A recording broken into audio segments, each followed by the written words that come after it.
Romans 6 verses 17 to 19. Grace's transforming power.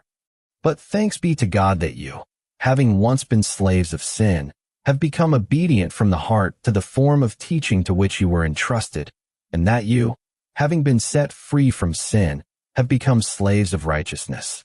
I am speaking in human terms because of your natural limitations. For just as you once presented your members as slaves to impurity and to greater and greater iniquity, so now present your members as slaves to righteousness for sanctification. Romans 6 verses 17 to 19. What wondrous alchemy is this? That hearts once hardened by rebellion now beat freely in joyful obedience to Christ. That tongues once sharpened for sin now sing of righteousness. Paul's words in Romans 6 verses 17 to 19 are no mere doctrinal summary. They are the hymn of the soul set free. With pastoral precision and doxological wonder, Paul describes a spiritual revolution. Grace breaks sin's shackles, reclaims the heart for Christ, and shapes us into living portraits of righteousness. This is no polite reformation of character. It is divine resurrection. A soul once enslaved now worships. A will once captive now chooses holiness. A life once deformed by iniquity now bears the shape of gospel truth. Here is the heartbeat of Paul's message. Grace rescues us from sin's tyranny, reclaims our hearts for wholehearted obedience, and reforms us progressively into the likeness of Christ through sanctification. First, rescued from sin's tyranny. Thanks be to God. Paul begins with praise, not command.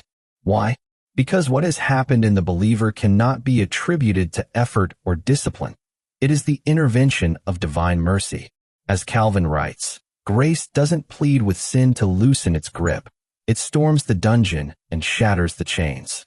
The word, douloi, slaves, describes not casual wrongdoing but complete subjugation. Sin didn't merely influence us, it owned us. As Charles Hodge emphasizes, we were under sin's dominion, our minds darkened, our wills bound, our members devoted to impurity. Like prisoners of war, we marched to the cadence of a cruel master. But grace entered. Like light invading a tomb, it did not negotiate, it liberated.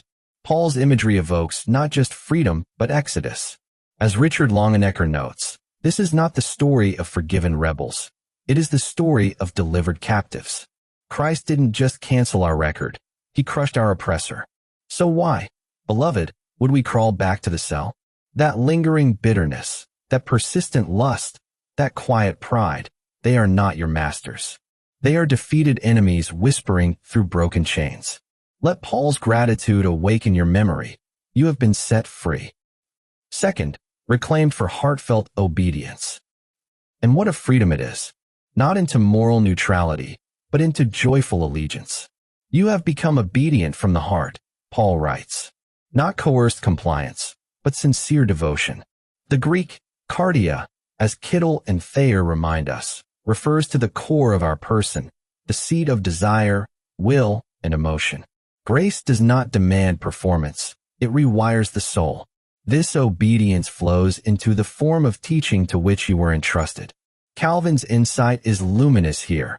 The gospel is like a mold, and the believer is poured into it, reshaped and remade. F. Bruce adds, believers aren't merely informed by doctrine, they are formed by it.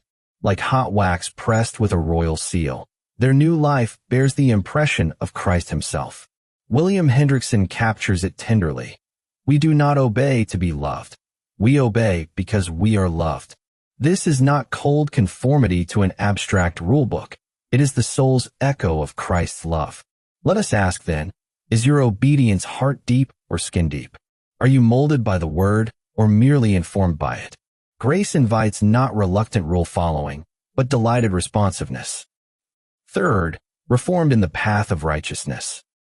Paul's metaphor shifts. Having been set free from sin, you have become slaves of righteousness.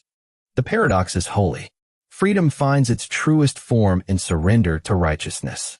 Thomas Schreiner notes, freedom from sin is not self-rule. It is glad submission to a new and better master. Paul softens the imagery gently in verse 19. I speak in human terms because of your weakness. As A.T. Robertson explains, Paul knows that the slavery metaphor is imperfect, but it captures the totality of the gospel's claim on us. We are not part-time participants in holiness. We are bondservants to Christ. Just as sin's dominion once led us deeper into iniquity, righteousness now leads us forward into sanctification, hagiasmos, the ongoing process of being made holy. Frank Thielman reminds us that sanctification is not static, but progressive. Every moment of surrender, every temptation resisted, every gospel-shaped decision etches the likeness of Christ deeper upon us. John Murray puts it plainly, what God declares, he produces. If he has justified you, he will sanctify you. And though the process is often slow and imperfect, the trajectory is sure. We are not yet what we will be, but we are no longer who we were. Reflections for today. First, where has grace already broken sin's grip? Pause and trace the fingerprints of grace. That addiction no longer ruling you. That bitterness slowly softening. That new patience forming where once anger ruled. Name these victories, not as your triumphs, but as Christ's. Second, is your obedience arising from duty or delight? When God speaks in his word, does your heart lean in or pull back? Have your spiritual rhythms grown stale or strained? Ask him to rekindle joyful surrender. Let love, not legalism, lead you. Third, what old chains still call your name? Are there habits that whisper from your past? Sins that feel familiar though defeated? Where do you need to hear again? You are no longer a slave to sin? Grace has flung open the gate. You need not return. Fourth, what are your habits forming in you? Your eyes, your words, your time. These are not neutral. What trajectory are they setting? What direction are they bending your soul? Are they servants of sanctification or slaves to subtle corruption? Fifth, are you living as if sanctification is real? Not perfection, but presentation. Not flawless behavior, but faithful surrender. What would it look like to offer yourself again today to the Master who sets captives free and makes saints out of slaves? Conclusion. The mathematics of grace is stunning. Subtraction, sin's dominion, is revoked. Its chains are broken, its power dismantled, its tyranny undone by the blood of Christ. Addition, a new heart is given, reshaped by divine love, reoriented to desire what once repelled us, to obey what once oppressed us. Multiplication, righteousness is growing, glowing with increasing brilliance, gradually yet exponentially expanding in every corner of our lives. Each act of surrender, each whisper of obedience, becomes another brushstroke in grace's masterpiece. You are not who you were. You are not yet all you will be. But grace is at work, powerfully, patiently, persistently. Every surrendered moment, every spirit-empowered decision, is another thread woven into the tapestry of Christlikeness. Obedience is no longer a burden, it is beauty. It is no longer drudgery, it is delight. Not a demand to perform, but a privilege to present ourselves to the potter's hands again and again. So rise, beloved. The chains are broken. The heart is new. The righteousness is multiplying. Your Master awaits, not with condemnation, but with compassion. And the path he sets before you, though sometimes steep, leads ever upward into the radiant freedom of obedience, the joy of holiness, and the likeness of your Redeemer. Amen.